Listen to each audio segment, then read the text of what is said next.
argi esan genuen ez zela hortan geldituko nolabait paselekuaren azpimarratze prozesua beste ekimen batzuk aurkeztuko genituela. Eta gaur aurkezten dugu beste bat, nolabait etxe handiak edo jauregien paselekua habilitatu indugu Aretako Moio honetan. 20 panel informatiboak jarri ditugu paselekuaren murete honetan. Eta 20 panel informatibo hauen bitartez nolabait alboko edo paselekuaren inguruan dauden jauregiak eta etxe nagusien historiari buruz informazioa ematen da, arkitektuei buruz eta historiari buruz ere. Eta beraz, panel hauen bitartez ezagutzen dugu bai ezaugarri arkitektonikoak, baina baita ere gure herriko historia eta gure herriko jendearen historia azkenean, ezta?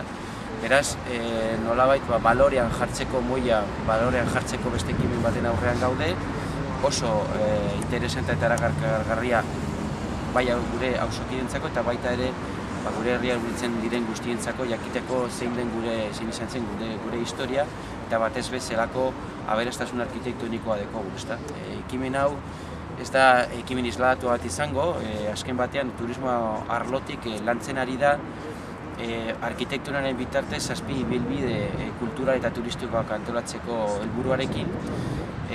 Aberastasun oso importante bat dugu arkitekturaren arlo honetan eta nahi dugu hori aprobetxatu ezagutarazteko bai gure auzokideen artean eta batez baita ere gure bisitantuen artean. Gune erakargarriago bat izateko helburuarekin.